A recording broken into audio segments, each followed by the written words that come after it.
Sebelum menonton, jangan lupa like, subscribe, dan tekan tombol lonceng. Selamat menyaksikan. Halo sahabat Eljon, kembali lagi di Eljon Medical Forum bersama saya Cynthia Karani, dan tentunya di Eljon Medical Forum ini kita akan bahas seputar dunia kesehatan. Temanya hari ini adalah mengenai gangguan mental, yaitu kaitannya dengan self-harm, yaitu menyakiti diri sendiri. Sebetulnya apa penyebabnya, kemudian juga bagaimana pengobatannya, dan bagaimana untuk mencegah hal tersebut, serta bagaimana kontribusi kita sebagai keluarga, teman, gitu ya, jika memiliki lingkungan yang seperti ini akan kita bahas. Bersama narasumber kita ada Dr. Andi Astriani Arif, spesialis kedokteran jiwa. Halo Dr. Andi. Halo Mbak Cynthia. Apa kabar dokter? Alhamdulillah baik. Baik. Gimana Mbak Cynthia? Baik juga dokter. Oke, dokter, kita akan bahas soal self-harm ya dokter. Saya langsung saja ke pertanyaan pertama. Apa itu self-harm dokter? Seperti apa saja perbuatan yang dikategorikan self-harm ini dokter? Silakan. Baik. Self-harm itu banyak terjadi di masyarakat. Jadi self-harm itu adalah setiap tindakan melukai diri sendiri, apapun bentuknya, yang bertujuan untuk melukai dirinya, itu disebut self-harm. Jadi ketika ada seseorang, entah itu cutting, entah itu membakar, atau apapun itu yang bertujuan untuk menyakiti dirinya, itu selalu kita sebut sebagai self-harm. Self-harm ini banyak terjadi Mbak Cynthia.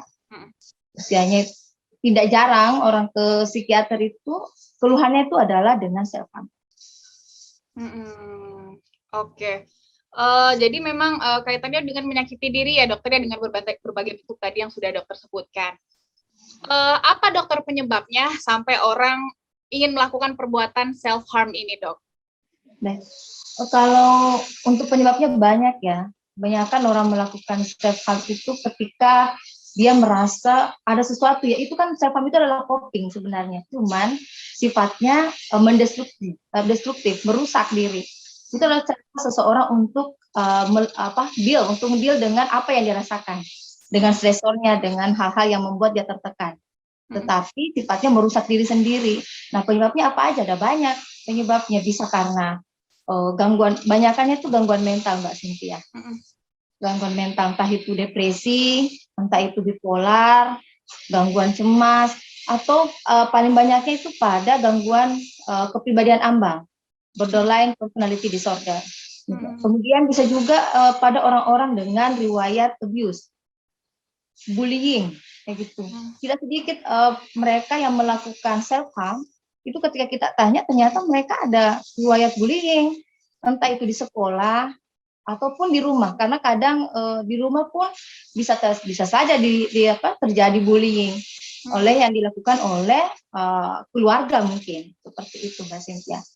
Bisa juga pada LGBT ya, mungkin karena dia menghadapi stigma, menghadapi diskriminasi, akhirnya mereka melakukan self-harm, dan masih banyak lagi Mbak Cynthia. Untuk penyebabnya itu banyak. Selain tadi itu faktor genetik juga bisa ya Mbak Cynthia ya. Jadi faktor keturunan. Jadi kalau misalnya dulu ada keluarga yang anggota keluarga yang lain yang melakukan self-harm, bisa jadi yang lainnya juga bisa kena. Bisa ada kemungkinan, bisa ada risiko untuk melakukan self-harm juga sebagai caranya untuk deal untuk mengatasi permasalahan yang dia alami. Jadi genetik, bagaimana dengan kepribadiannya, terus kemudian gangguan-gangguan psikiatri, itu bisa menjadi penyebab seseorang melakukan self-harm.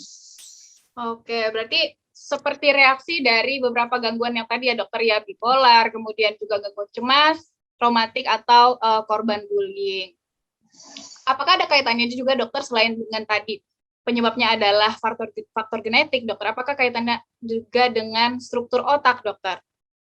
Ya pastinya sih, lebih ke ini Mbak Cynthia, hormon neurotransmitternya.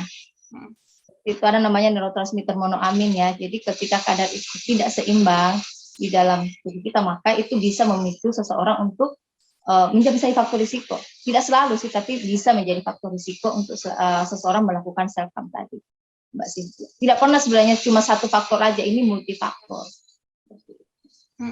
Oke. Kemudian dokter, seperti apa yang dikatakan tingkatnya sudah parah dok? Baik. Sebenarnya yang untuk self-harm itu seketika dia melakukan self-harm, itu sudah harus mendapatkan perhatian ya Mbak Cynthia. Jadi untuk apakah seseorang ini parah, saya kurang paham kalau untuk tingkat keparahannya.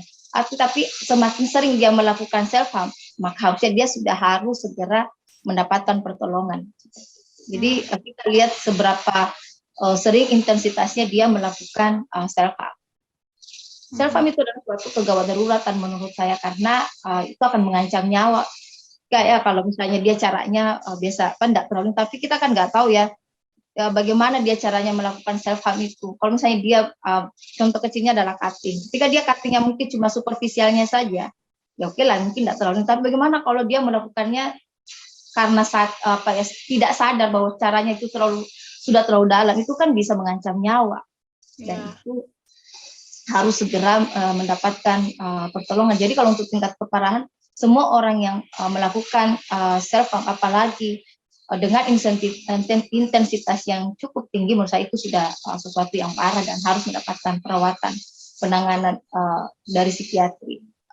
Itu Mbak Sinti. Oke. Kemudian dokter, kebanyakan kan kasus self harm ini alasannya adalah karena memendam apa yang dirasakan ya dok ya, tadi dengan berbagai pemicu masalahnya, entah itu bullying atau berbagai macam kecemasan yang dirasakan gitu dokter. Akhirnya dia memendam masalahnya sendiri, tidak memilih untuk menceritakan. Bagaimana untuk mengurangi hal ini dokter? Bagaimana misalnya memilih orang yang tepat untuk menceritakan permasalahan yang dirasakan gitu dok? Baik, ini termasuk permasalahan hampir semua orang yang melakukan self harm, Mbak Cynthia. Mereka bingung mau bercerita ke siapa seperti itu, karena takutnya ketika saya bercerita tidak ada jaminan bahwa yang dia ceritakan itu adalah terjaga kerahasiaannya.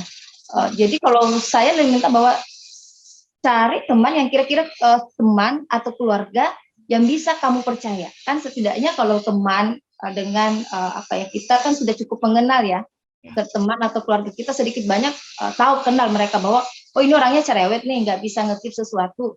Oh ini orangnya kayaknya bisa deh. Kalau saya bercerita ke dia bisa ngetip, bisa menjaga apa yang saya omongkan seperti. Jadi kalau saya kenali dulu, tanya ke dirinya apakah orang ini saya percaya atau tidak. Seperti itu Mbak Cynthia. Memang sih kesulitannya orang-orang self harm itu adalah banyakannya mereka tidak bisa, banyak dari mereka yang tidak tahu kepada siapa sih saya harus bercerita tentang apa yang saya rasakan. Dan self harm adalah salah satu cara untuk merilis itu tadi emosi-emosi negatifnya. Kemudian dokter, self harm itu apakah penyebabnya hanya gangguan saja dok? Misalnya kan mungkin ada juga yang putus dari sebuah hubungan gitu ya dokter, ya putus cinta, misalnya akhirnya dia ingin melakukan self harm bahkan bunuh diri. Apakah itu juga termasuk gangguan mental dokter, faktor penyebabnya atau seperti apa dok? Baik Mbak Cynthia. Sebenarnya self harm itu bukan gangguan mental, bukan suatu diagnosis ya Mbak Cynthia. Itu adalah salah satu gejala. Dan ada banyak faktor yang membuat seseorang bisa melakukan self harm, seperti tadi putus cinta bisa saja. Kalau misalnya dia merasa bahwa putus cinta sesuatu yang berat buat dia, sesuatu yang sangat-sangat membuatnya jadi tertekan, akhirnya memilih bahwa yaudah deh saya self harm. Itu adalah self harm adalah salah satu cara untuk mengurangi rasa emosi negatif tadi. Ada banyak orang yang alasan orang melakukan self harm, Mbak Cynthia. Kadang orang melakukan self harm itu karena bingung, bagaimana nih? Saya bingung, ada sesuatu dalam diri saya sakit gitu. Tapi saya tidak bisa mengungkapkannya, dan kadang self harm itu adalah membuat itu lebih terasa gitu. Banyak orang memilih bahwa lebih bagus sakit fisik daripada sakit di sini, karena sakit di sini tidak terlihat. Yang sakit di dalam hati sini, emosi kita yang sakit itu tidak terlihat, abstrak. Sementara kalau melakukan self harm, dia bisa melihat, oh ini ada darah, atau kalau ada luka, saya sakit, nyata sakitnya, seperti itu. Bisa juga orang melakukan self harm sebagai karena bingung, itu tadi bahwa tidak semua hal bisa diungkapkan dengan kalimat, dengan kata. Akhirnya self harm itu sebagai ungkapan dia untuk sebagai salah satu cara untuk mengungkapkan tadi apa yang dirasakan. Ayo saya self harm, ini loh saya sakit, tapi saya nggak tahu nih, saya nggak bisa mengungkapkannya, saya tidak bisa omongkan. Akhirnya saya memilih untuk self harm. Jadi bisa jadi itu Mbak Cynthia, orang yang putus cinta, apalagi dia merasa sudah sangat-sangat mendalam ya perasaannya, akhirnya melakukan self harm itu tadi sebagai salah satu cara untuk merilis emosi yang tidak tertahankan tadi. Bisa jadi mungkin juga sudah ada bakat atau gangguan genetik gitu ya dok ya? Bisa seperti itu Mbak Sintia. Maka bahwa ini sebenarnya multifaktor juga sih. Ini adalah bisa jadi tadi itu ternyata dia sudah ada gangguan masalah di kepribadiannya gitu. Dia orangnya borderline personality. Orang borderline personality itu cenderung impulsif dan self harm itu salah satu perilaku impulsifnya. Gitu. Jadi ketika dia dia ketemu dengan dia menghadapi masalah, dia lakukan self harm. Sangat bisa seperti itu Mbak. Mungkin ketika dia melakukan hal tersebut ada sebuah kepuasan gitu kali ya dokter ya dari apa yang dirasakan. Banyaknya begitu, tapi itu sifatnya semu. Gitu. Jadi ketika misalnya daripada saya sakit di sini, lebih bagus saya sakit fisik, lebih bisa dan saya merasa banyaknya ya Mbak Cynthia ya. Setelah melakukan itu lega, tapi itu sifatnya sementara saja.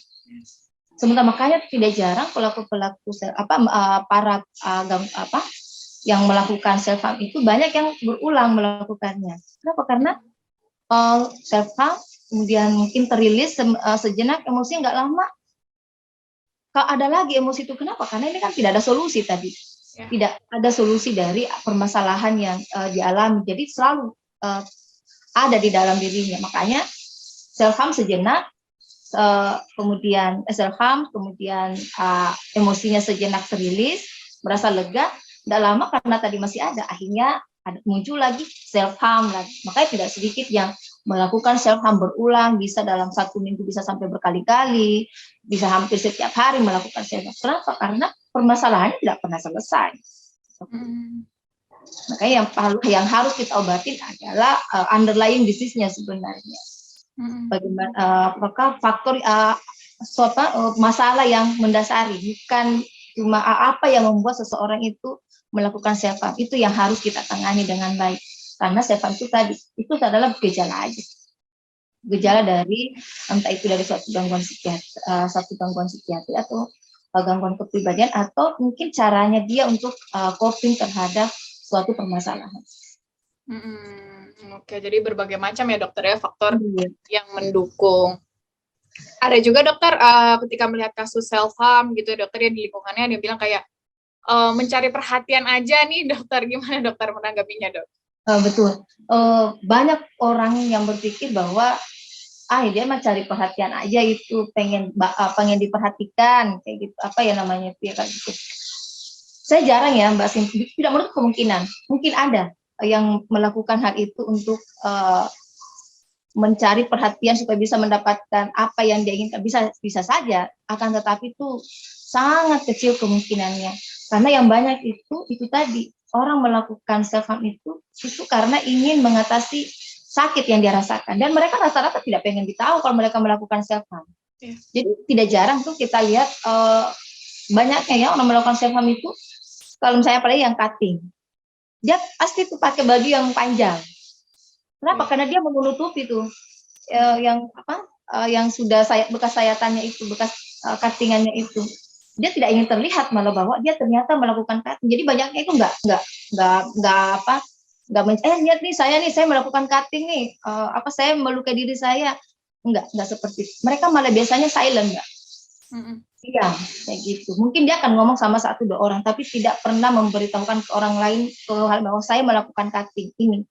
Misalnya saya melakukan self harm, ini bekasnya misalnya, seperti itu. Saya mau tambahkan lagi Mbak Cynthia, bahwa self harm itu ada banyak jenisnya sebenarnya. Kalau misalnya bahkan kita cabut rambut itu pun bisa jadi suatu bentuk self harm.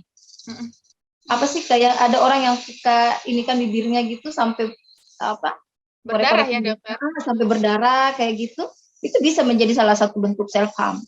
Bahkan tidak makan sekalipun. Kenapa? Karena yang dia ingin dapatkan kan rasa sakit itu, kelaparan. Itu bisa menjadi salah satu bentuk self harm. Minum alkohol sebanyak-banyaknya sampai kemudian mungkin jatuh dalam kondisi mabuk ataukah tidak sadar intoksikasi, kira-kira itu bisa. Kenapa? Karena ya itu tadi yang pengen dia dapatkan adalah dia ingin menyakiti dirinya. Bahkan ada juga bahwa seks yang tidak aman. Karena mungkin diharapkan dengan seks yang tidak aman, suatu saat dia akan kena penyakit yang melukai, yang menyakiti dirinya, ada konsekuensi negatif yang didapatkan yang bisa menyakiti dirinya, itu bisa menjadi salah satu bentuk self harm. Jadi bentuk self harm itu tidak melulu dalam bentuk fisik juga, enggak. Itu dari perilaku-perilaku yang kesannya tidak bertanggung jawab ya Mbak Cynthia.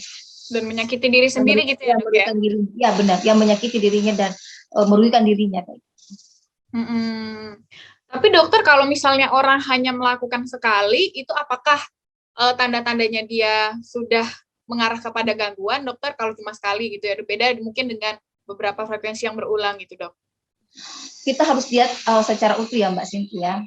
Bisa jadi itu pada saat itu dia cuma impulsifnya saja, gitu. Kalau cuma sekali kita harus observasi panjang lagi, kita harus nanya lagi, harus wawancara. Di kami kan ada namanya wawancara psikiatri ya Mbak Cynthia. Jadi kita harus wawancara psikiatri yang lebih dalam lagi. Kalau cuma sekali dan setelah tidak ada masalah, dia bisa fungsinya bisa berlangsung dengan baik, tidak ada keluhan, itu kita belum bisa sebut sebagai suatu gangguan ya Mbak Cynthia. Tapi kita perlu berhati-hati, kita perlu melakukan observasi, melakukan wawancara psikiatri yang mendalam untuk menentukan apakah ini sudah masuk ke gangguan ataukah mungkin saja pada saat itu dia cuma impulsif karena perilaku impulsifnya saja. Oke, baik. Kalau cuma sekali ya, sekali seumur hidup gitu ya, biasanya sih kita nggak sebut sebagai suatu gangguan. Oke, baik Dokter Andi, nanti kita lanjutkan lagi ya Dok. Ya. Nah itu dia sahabat Eljon, jadi kita sudah mengetahui apa itu self harm, jadi berbagai macam bentuk menyakiti diri ya, tidak hanya cutting dan lain-lain, tadi bahkan tidak makan pun ketika merasakan sesuatu itu juga termasuk dalam self harm, yaitu apapun itu kategori yang menyakiti diri sendiri dengan berbagai macam penyebab, bisa jadi genetik, kemudian juga struktur otak, kemudian juga berbagai macam gangguan mental tadi ya, seperti bipolar, kemudian juga kepribadian ambang, dan lain-lain. Dan juga setelah ini akan kita bahas kapan kita harus ke dokter ketika sudah melakukan hal tersebut, dan juga apakah hal ini bisa diobati atau dicegah, dan bagaimana mengatasinya. Tetap di Eljon Medical Forum bersama saya dan juga Dr. Andi, spesialis kedokteran jiwa.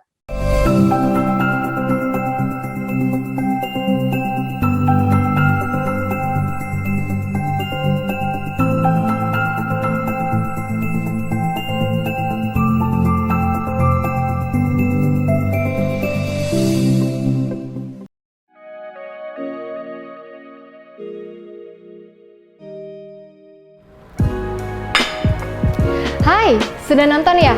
Tapi belum lengkap rasanya kalau kalian belum like and subscribe. Dan jangan lupa ya, see you!